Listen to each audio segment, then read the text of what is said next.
So today, we're going to get my shop cleaned up because it looks like this and it's very atrocious.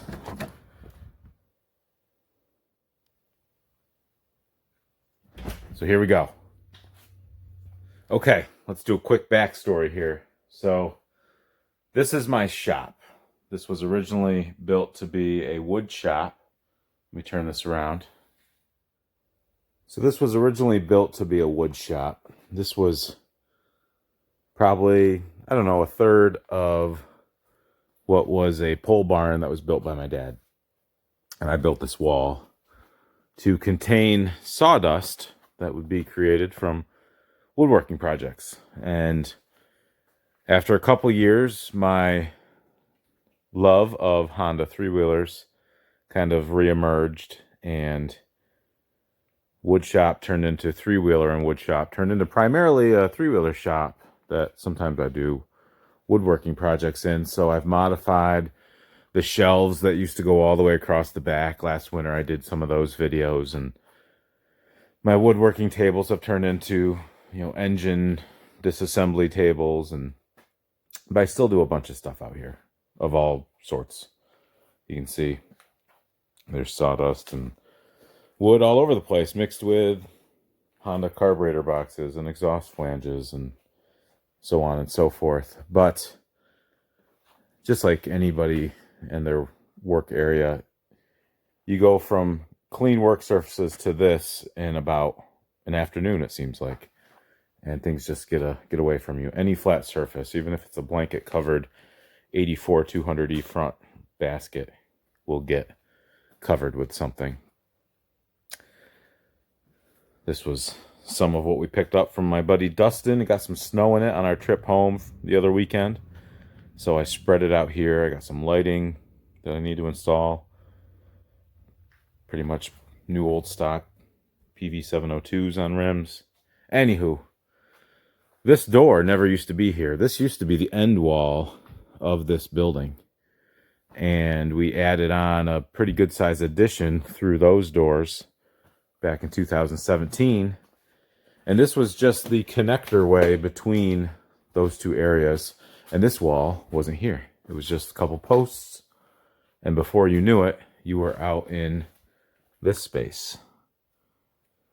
But last 2 falls ago, so fall of 2021, I had a family friend, well, he's distant family, come in, and he framed this wall up for me and put some sheathing on the outside, and I planned on doing the insulation. I did the walls, I did the electric in the walls. The ceiling was not insulated, and then I got busy with all my little projects, and this room became a catch-all, especially when I had my three-wheeler event last summer.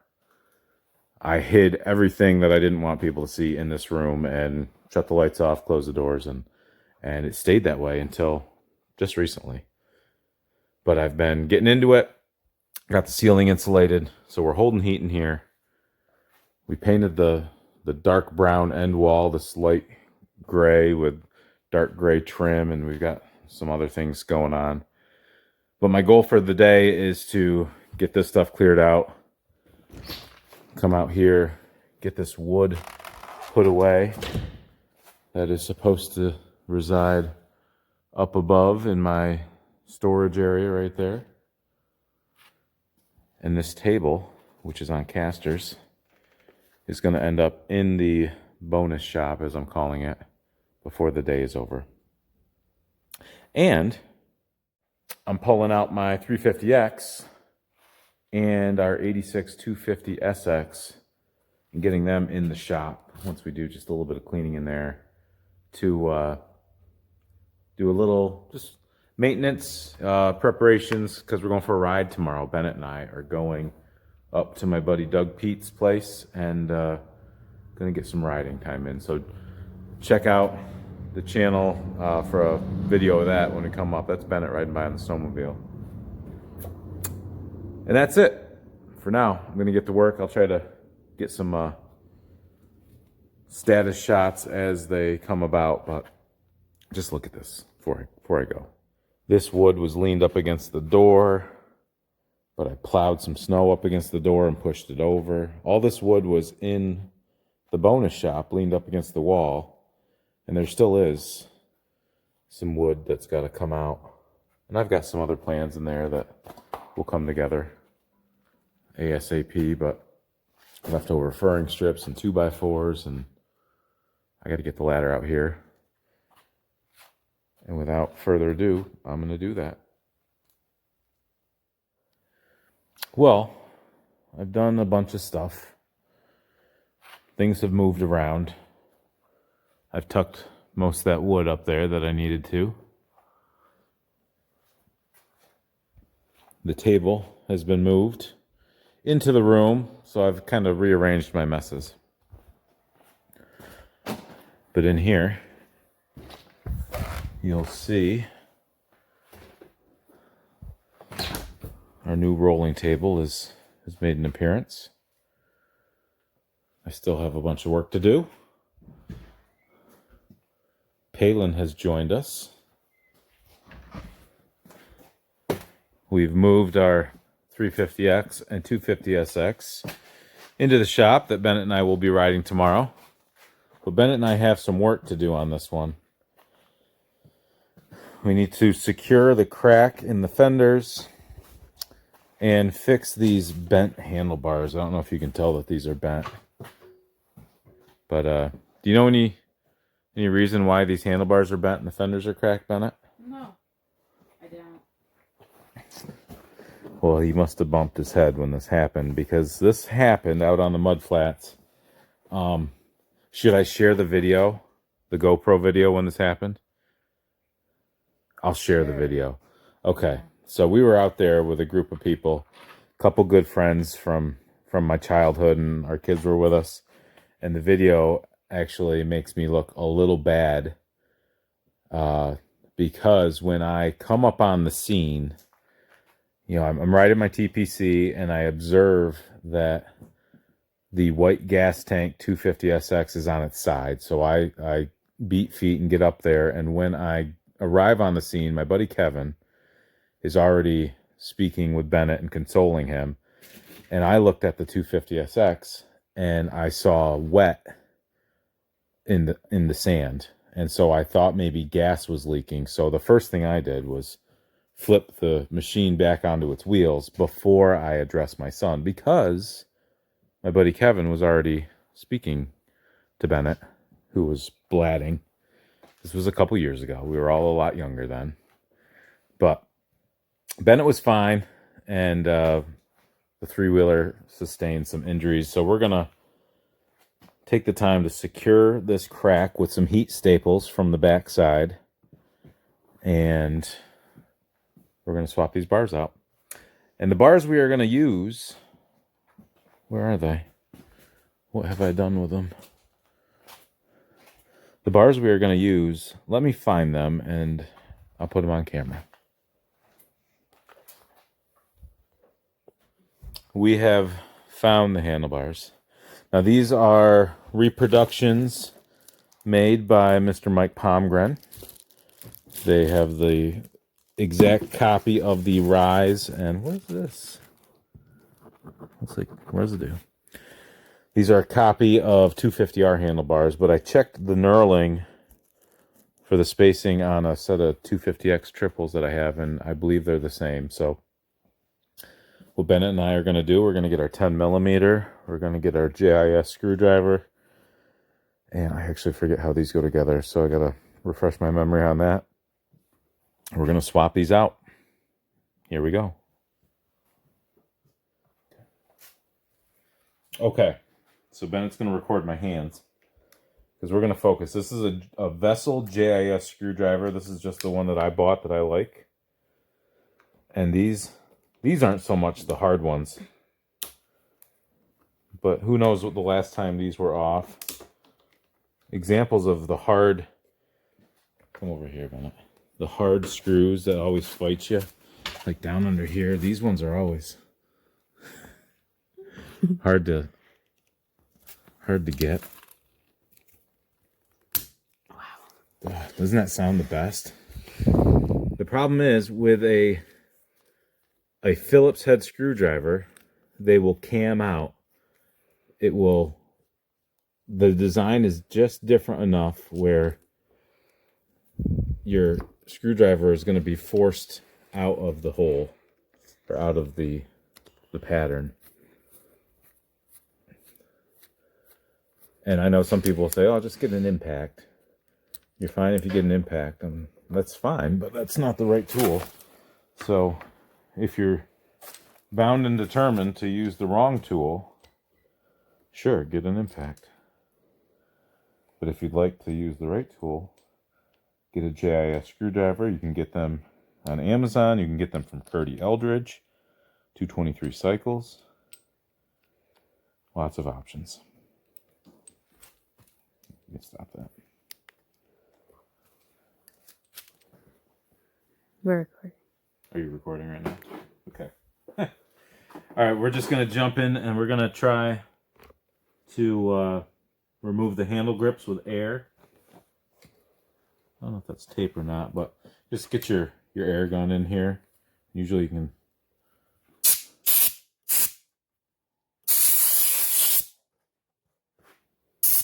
Not really working.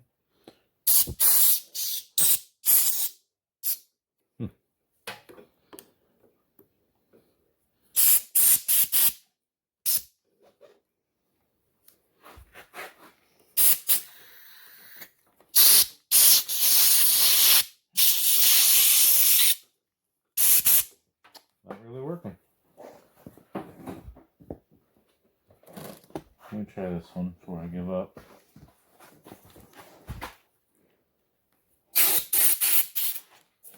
That's how it should work.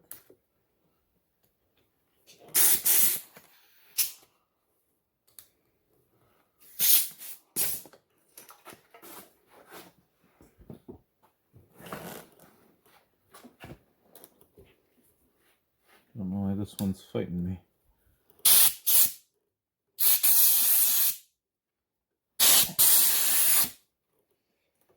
We're just going to wrestle this one off. Hope for the best.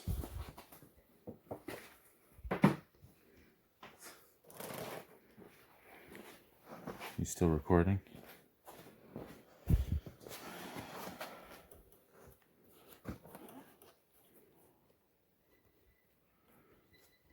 I don't know what that is. It's like a... I don't know if somebody glued these on.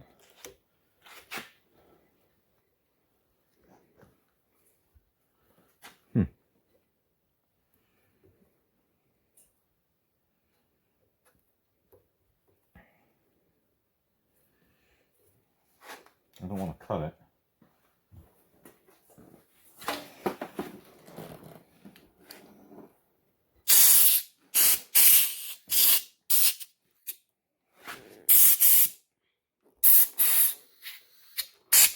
Not getting it.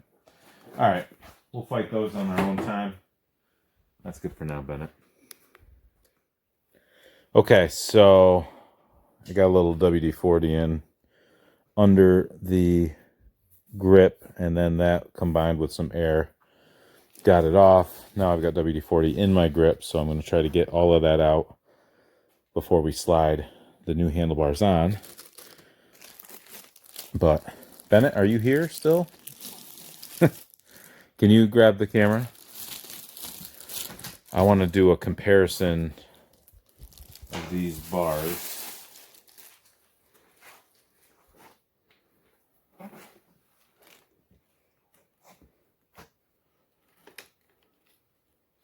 So I'm gonna...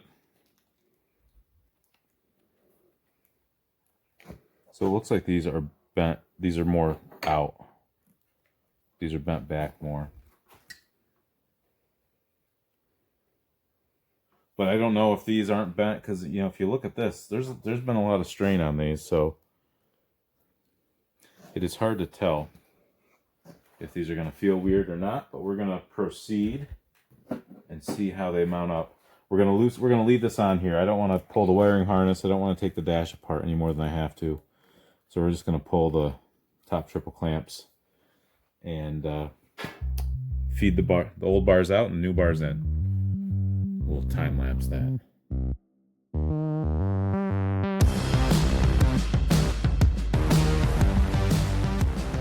All right, so obviously the bars coming off of the SX have some issues. Hold those, you hold those like that. The bends might be different, or it's possible that, you know, that looks deformed. It could be that those SX bars are bent more ways than one, so we're going to slide these back on the same way we just slid those out, and we'll get it done.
Well, we learned an important lesson. So we fed the handlebars in here. We didn't pay attention to the fact that this goes over the bars, so it's not restricted. So we had to undo the bars to make that right. But everything else looks good. We leaned them down, so they're a little bit better. But we noticed on our 85 SX that when you hold the grips, I think it's this bend that's a little more relieved. So this is probably more of an aggressive stance, but that's how Bennett likes to ride. Pretty aggressive. So now we're going to get out our heat stapling thing to secure this crack back together. These had already been repaired. That's like an official plastic weld. So that's been good ever since I've owned it, but we're going to give that one some attention right now. So we're getting set up here. So you can see this is right where the support is. That had a bunch of pressure rearward of that. But what we're going to do is we're just going to hold the plastic back in place, mate it back up, and fire in a couple of these heat staples. Where's the kind I like? You get these kits. Plastic welding gun. I'm sure it's from the nicest part of China. I can't remember where I got this one. Might have been Amazon. It was like $20, but that was before COVID, so it's probably $100 now because we got to build back better. And if you don't agree with that, you're probably like me. Okay, so this is the ones I like. I think I bought a supplementary pack of these heat staples. You've probably seen these in either my video before. I know MRC Builds has done a bunch of videos on these. It's just a crimped piece of wire, basically, that you load into the end of the gun. My film guy is coming back here. I'll let him help me.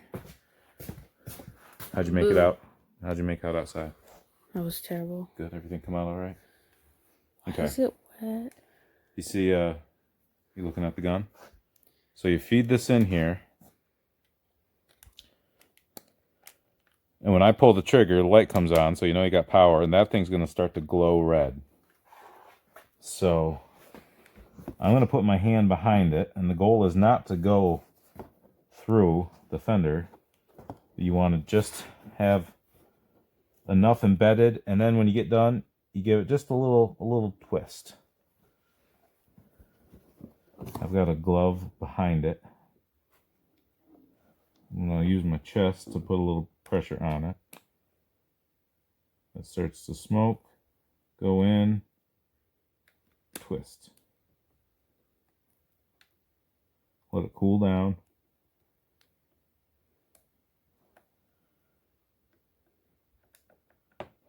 Then you pull it out. I'm feeling the top side.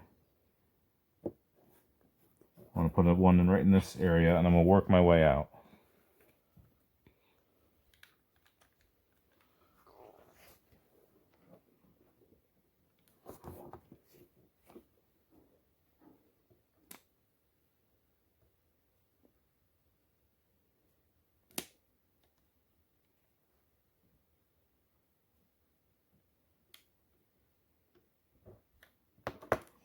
Now, my desire isn't to make the crack go away. I know that's not going to happen. But I just want to stabilize it so it doesn't work its way, up and out here, and then my mud flap falls out, or worse, or it spreads. So, before we do too much more, try to get everything put back where it needs to be. It'd be good to put one in here. That's a nice, easy place to get.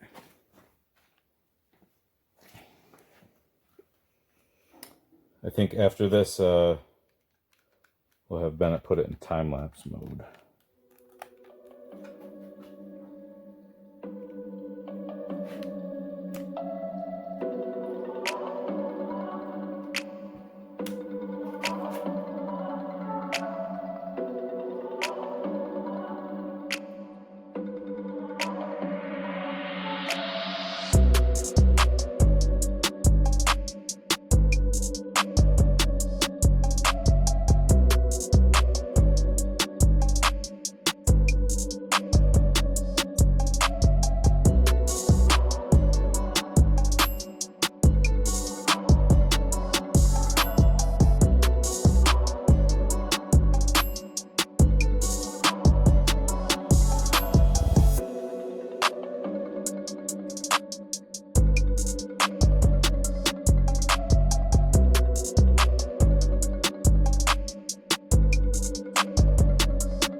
So the repair has been made.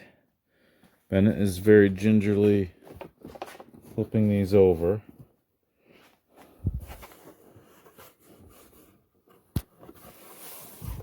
So obviously it's not ever going to go away, but that will at least stabilize it while we go ride and enjoy ourselves. What's this? Little zip ties, no little drawing. What was that, a menu? Yeah. Huh. Oh yeah, it was for the 3-hour event. Oh, cool. I brought it to Grandma. So, we're not going to put these on because we've got the trickle charger on just to make sure the battery's going to be nice for us. We'll top it off with gas. I'm going to swap out some tires on my rears. I got some Pro wedges to go on. And a carb leak to investigate. I don't want to be peeing out gas all day, so I think Bennett is going to excuse himself. Thank you for your help, sir. You're welcome. And we'll have fun tomorrow, won't we? Okay. So my carb is leaking right out of the overflow, so I've got some, I don't think that's routed right. Who put that in? So I'm going to pull my carb and take a look at it. Unscrew the bowl. Maybe polish up the valve seal, or the needle valve. That's what I mean. Just make sure that's sealing up properly and give it a once over. It's been a year or so since I've done that. See what happens. Here we go.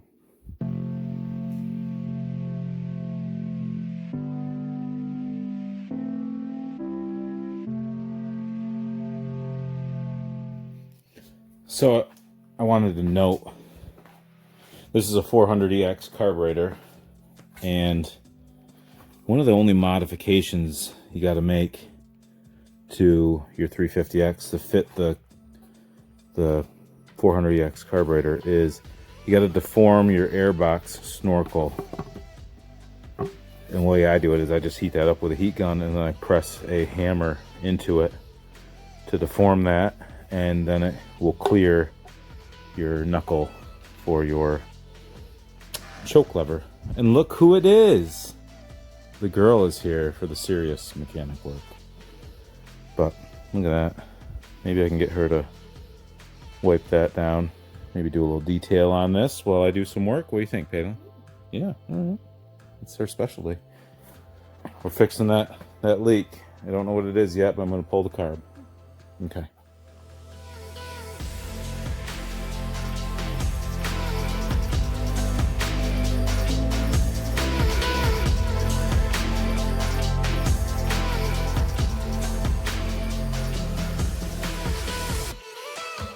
Kaylin's on the Harbor Freight version of a hoverboard.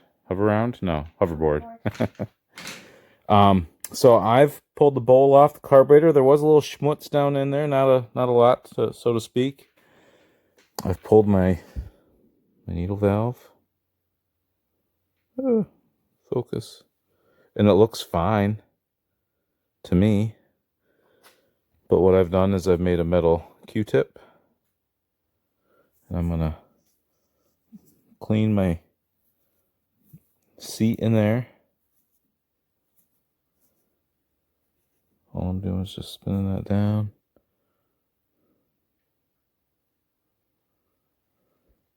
I might get a little compound on it and just go, you know what, I don't need to do that. It runs fine, so it's not, I'm not going to touch my jets.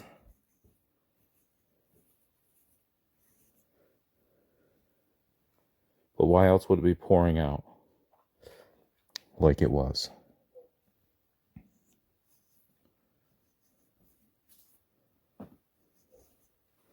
So I'm going to put it back together and put the bottle to it and see if I still have an issue before I put it on the machine.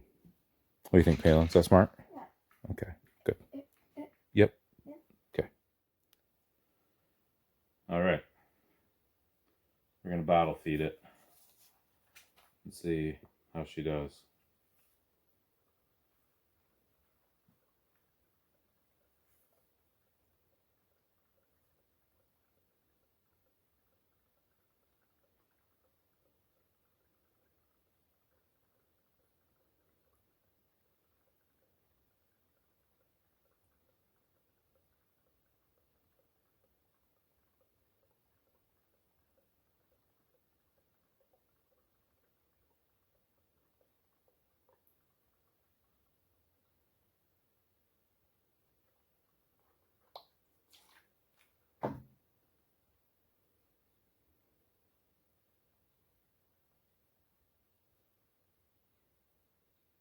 Gasket. It's the bowl gasket.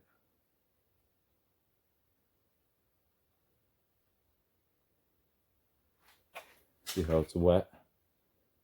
It's starting to leak down. Mm-hmm. Okay. All right, so now the carb's full of gas. And I don't want to dump it all out. I don't want to open that up. You can shut that off. We're going to get a gas can. I happen to have on hand a 400EX carburetor rebuild kit, Keister brand, from my buddy Curdy Eldridge, 223 cycles. These are the best kits. I've gotten Shindy kits before, and then sometimes they're missing stuff. They're good, but these are better. So I'll be swapping the bowl gasket out, and that should put me back in business. But for now, we got to go pick up Chinese food for dinner. So this will be an after dinner project.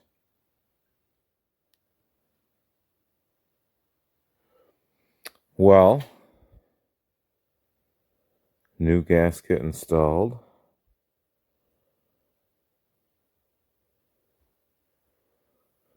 No leaks observed. It is 10 after 6 in the morning. So I've got about an hour and a half before that has to be in the back of the truck with that. And we're doing good at this point. So I'm going to put this carburetor on. I'm going to swap over my rims and tires to some Pro wedges. And I think I'm going to examine the tightness of my, where am I going to set this? Of my decompression cable, because I've noticed this has gotten a little bit tougher to kick than it once was. That's oil. What is going on with this thing? Actually, that's not bad. I might need to adjust the valves. But let's get the carb back in.